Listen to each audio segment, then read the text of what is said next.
अस्सलामुअलैकुम बच्चों, कैसे हैं आप सब। आज मैं आपको आसान कायदा पहला कदम का सफ़ा नंबर 34 करवाऊंगी। तो सफ़ा नंबर 34 खोलें।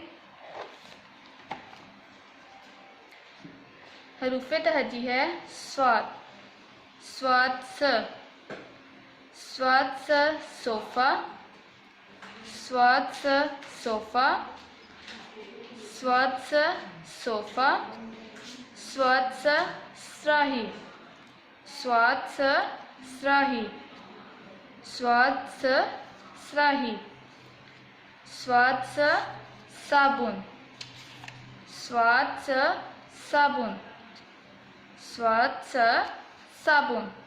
दोबारा पढ़ते हैं। स्वाद स सोफ़ा, स्वाद स स्राही, स्वाद स साबुन।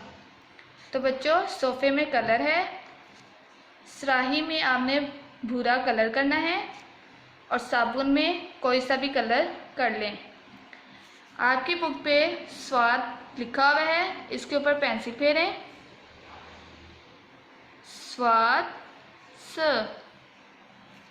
तो बच्चों, इसे बार बार पढ़ें, याद करें, रंग भरें और पेंसिल फेरें। अल्लाह हाफिज़।